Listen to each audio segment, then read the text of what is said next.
नमस्कार, महानगरों की बड़ी खबरों के बुलेटिन में आपका स्वागत है। मैं हूं आपके साथ विशाल कालरा। सबसे पहले देखते हैं महानगर टॉप 10। सितंबर से दिल्ली के चांदनी चौक पर गाड़ी ले जाने की होगी पाबंदी। पकड़े गए तो 20,000 तक लगेगा जुर्माना। लाल किले से फतेहपुरी मस्जिद तक नवंबर तक पूरा होगा रीडेवलपमेंट का काम। बारिश में दिल्ली की बेबसी पर संसदीय समिति के अफसरों को फटकार। जल भराव पर मांगी रिपोर्ट। पीडब्ल्यूडी विभाग और मुख्य सचिव तलब। मिंटो रोड पर डूबने से हुई थी ऑटो ड्राइवर की मौत। दिल्ली में प्रॉपर्टी के दस्तावेज को ऑनलाइन करने की मांग वाली अर्जी दिल्ली हाई कोर्ट ने खारिज की। अदालत ने कहा सरकार को करना है फैसला। दिल्ली सरकार बोली पूरे सिस्टम को ऑनलाइन करने में है समस्या।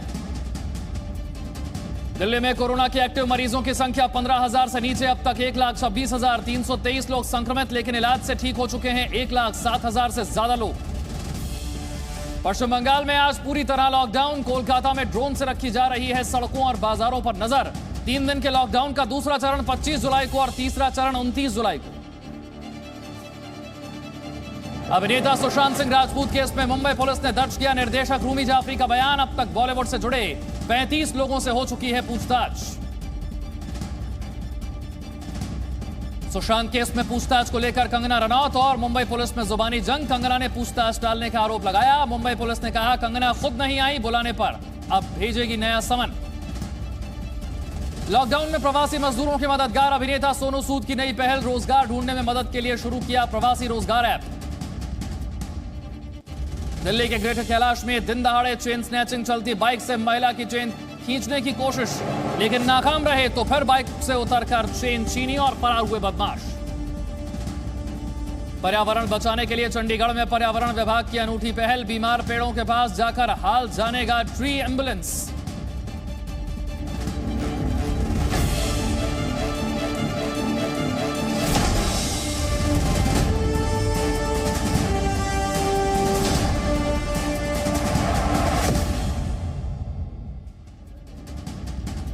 तो महानगरों की बड़ी खबरों के बुलेटिन में आपको महानगर से जुड़ी हर छोटी बड़ी खबर बताएंगे। आपको बताएंगे क्या भारतीयों में कोरोना वायरस से लड़ने की इम्यूनिटी पहले से मौजूद है और हिंदुस्तानियों से क्यों हारेगा कोरोना।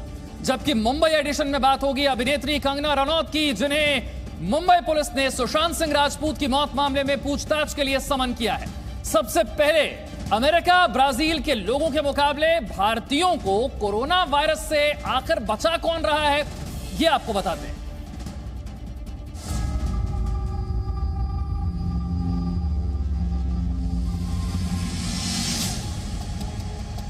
पूरी दुनिया में कोरोना मरीजों के संक्रमण के आंकड़ों में भारत तीसरे नंबर पर है। अमेरिका में सबसे ज्यादा 39 लाख से ज्यादा संक्रमित मरीज हैं, जबकि यहाँ 1,43,000 से ज्यादा लोगों की मौत हुई है। यानी संक्रमण और मौत दोनों के मामले में अमेरिका नंबर 1 है। इसके बाद ब्राजील में संक्रमण के मामले 22 लाख से ज्यादा हैं और यहाँ 82,000 लोगों की मौत हो चुकी है। दोनों मामलों में ब्राजील दूसरे पायदान पर है। भारत में संक्रमण के मामले 12 लाख से ज्यादा हैं, जबकि मौत 29,000 से ज्यादा। कोरोना संक्रमण के केस में भारत तीसरे नंबर पर है। वहीं कोरोना से हुई मौत के आंकड़ों में भारत 7वें नंबर पर है। संक्रमण से एक भी मौत दुर्भाग्यपूर्ण है, लेकिन आंकड़ा उतना खराब नहीं जिसकी कल्पना की जा रही थी। अखिल भारतीय आयुर्विज्ञान संस्थान दिल्ली के निदेशक मानते हैं कि कोरोना की तरह के वायरस से भारतीयों का पहले भी सामना हो चुका है, इसीलिए भारतीयों के शरीर में कोरोना से लड़ने की ताकत पहले से ही मौजूद है। एक इन्फेक्शन हुआ तो उससे दूसरा कोरोना से भी कुछ हद तक इम्यूनिटी मिल जाती है। तो ये भी हो सकता है कि कुछ हद तक हमारी पॉपुलेशन में माइल्ड कोरोना का जो पुराना स्ट्रेन है उससे एक्सपोजर होके कुछ हद तक टी सेल इम्यूनिटी आ गई और अब इसलिए we are having mild recoveries. एक निजी लैब ने अपने यहाँ हुए कोरोना टेस्ट के आधार पर यह आकलन किया है कि भारत की 15% आबादी कोरोना के खिलाफ इम्यूनिटी हासिल कर चुकी है। सिंगापुर में भी इसी तरह की स्टडी में 25% से ज्यादा आबादी में कोरोना वायरस के खिलाफ इम्यूनिटी पाई गई। यही वजह है कि भारत में बहुत से लोगों को कोरोना होने का पता तभी चलता है जब वो टेस्ट करवाते हैं, वरना उन्हें कोई लक्षण होते ही नहीं। इसके लिए थोड़ी बहुत इम्यूनिटी तो हमारी बॉडी में थी, लेकिन ये जो चाइना से जो पैंडेमिक फैली है, इसमें कहीं ना कहीं अगर हम बायोकेमिकल एनालिसिस करके देखते हैं, बायोलॉजिकल साइंस जो भी कहती है, उसके अकॉर्डिंग कहीं ना कहीं इस वायरस में कुछ मैन्युफैक्चरिंग की गई है चाइना की तरफ से, जिसकी वजह से ये कोरोना में इन्फेक्टिविटी ज़्यादा बढ़ गई है और इसमें दो वायरस के कंबाइन किया गया है, एक जो निमोनिया को कॉज करता है और एक जो डेडली वायरस जो रेस्पिरेटरी ट्रैक्ट के इन्फेक्शन को बढ़ाता है। इन दोनों को कंबाइन किया गया है, एक की डेडली पावर है, दूसरे की इन्फेक्टिविटी बढ़ाने की पावर है। पश्चिमी देशों के मुकाबले एशिया में कोरोना का कम खतरनाक रूप सामने आया, जहां अमेरिका में मरीज और मौतों का ग्राफ तेजी से बढ़ा, वहीं भारत में मौतों का आंकड़ा काबू में रहा। इसका मतलब है कि संक्रमण का फैलाव तो है, लेकिन वो जानलेवा साबित नहीं हो रहा। देश में पिछले 24 घंटों में कोरोना संक्रमण के रिकॉर्ड 45,720 नए केस आए, रिकॉर्ड 1,129 लोगों की मौत हुई। अच्छी बात ये रही कि 24 घंटे में ही रिकॉर्ड 29,557 लोग इलाज से ठीक भी हुए। देश में कोरोना से अब तक कुल 7,82,607 लोग ठीक हो चुके हैं। रिकवरी रेट 63.18% है, जबकि 4,26,167 मरीजों का इलाज चल रहा है, यानी संक्रमितों की तुलना में ठीक होने वालों की तादाद 1.5 गुना है।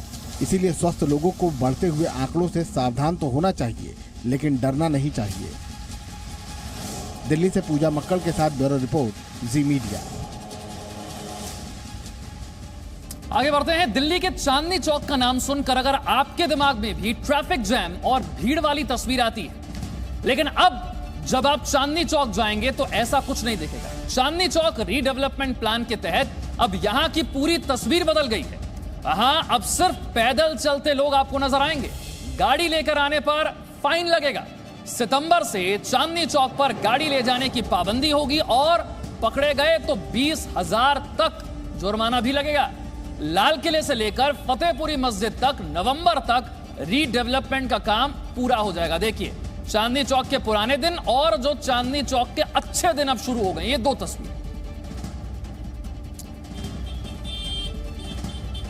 दिल्ली के मुख्यमंत्री अरविंद केजरीवाल आज चांदनी चौक पहुंचे। उन्होंने कहा कि 90 करोड़ रुपए की लागत से पूरे इलाके को खूबसूरत बनाया जा रहा है। इस चांदनी चौक के मेन एरिया का पुनर्विकास रीडेवलपमेंट किया जा रहा है। इस पूरे के पूरे एरिया को इतना खूबसूरत बनाया जा रहा है। ये ऐतिहासिक जगह है, बहुत पुरानी जगह है और इसकी पुरानी ऐतिहासिक जो ग्लोरी है उसको वापस लाया जाएगा। इसको बहुत ही खूबसूरत बनाया जा रहा है। जी हाँ, और खूबसूरत बनाया जा रहा है चांदनी चौक को। और अब बात करते हैं भारत विरोधियों की। आज हम एक ऐसे पाकिस्तानी एजेंट के एजेंडे का खुलासा करेंगे जो बॉलीवुड के बड़े सितारों के साथ दिखता रहता है, उनके साथ कारोबार करता है, लेकिन चलाता है भारत विरोधी एजेंडा।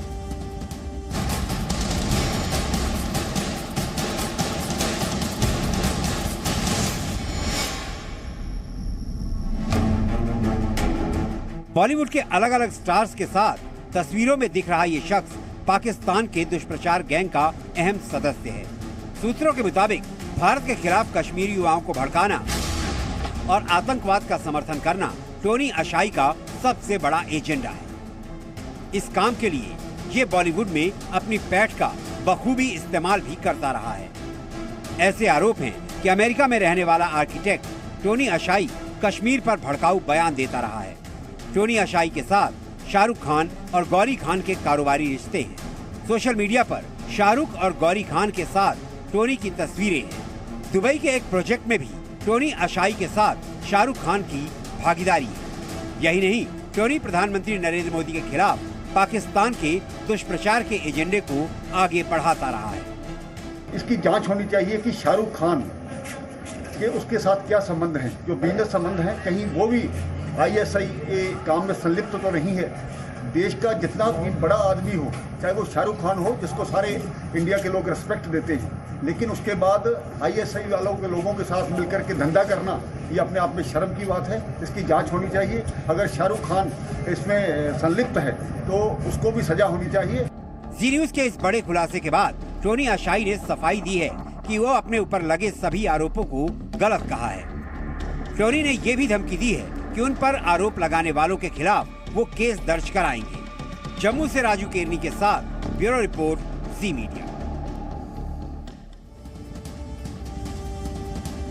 तो टोनी ये तो सफाई दे रहे हैं कि उन पर आरोप गलत है, लेकिन हम आपको उनके कुछ ट्वीट्स दिखाते हैं और सवाल ये है कि इस पर क्या वो सफाई देंगे। ये ट्वीट देखिए।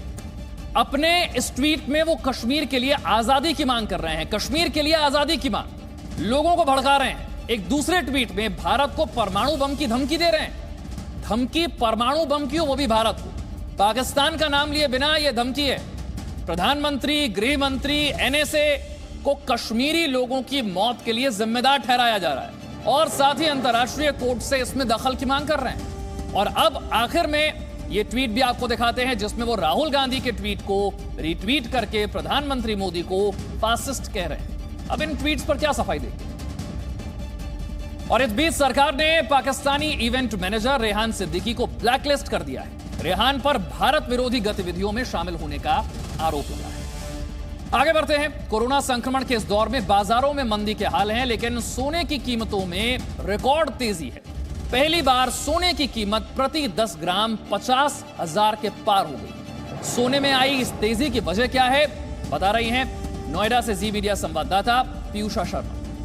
कोरोना काल में सोने के दाम में लगातार इजाफा हो रहा है। पिछले कई दिनों से, कई महीनों से लगातार जो सोने का दाम है वो बढ़ रहा है और अब ये बढ़ करके 50,000 पार कर चुका है। सोना 50,000 पार कर चुका है और चांदी 60,000 पार कर चुकी है। ऐसे में कोरोना काल के बीच सोना कितना सोना है, व्यापारियों के लिए भी, ग्राहकों के लिए भी, ये हमारे लिए जानना बहुत जरूरी है। इस वक्त हम लोग एक ज्वेलरी की शॉप पर ही आए हुए हैं नोएडा में और यहाँ पर हम उनके ओनर से बात करेंगे सीधे। सुधीर सिंगल जी हमारे साथ हैं। सर, क्या अब जो सोना है वो वाकई सोना रह गया है लोगों के लिए, क्योंकि बहुत ज्यादा देखा जा रहा है कि व्यापार में कमी आ रही है? व्यापार में कमी आने से सोने की अपनी प्रेस्टीज कम नहीं होती। हमारे यहाँ जो भी चीज़ है वो साइकिल के थ्रू चलती है और ये साइकिल एक स्पेकुलेटर्स चलाते हैं। उस साइकिल के हिसाब से 1900 से $2,000 लगे होगी। तो $2,000 आता है तो यहाँ से करीब 6 से 8,000 रुपये ऊपर होता है। तो लगातार सोने और चांदी के दाम बढ़ रहे हैं, जिससे व्यापारियों का भी यही कहना है कि हालांकि सेल्स में थोड़ी कमी आई है, लेकिन उम्मीद ये भी की जा रही है कि आने वाले वक्त में सोने और चांदी के दामों में और इजाफा हो सकता है। पीयूषा शर्मा, जी media. Presenting V News app, available on Google Play and App Store. Download it now.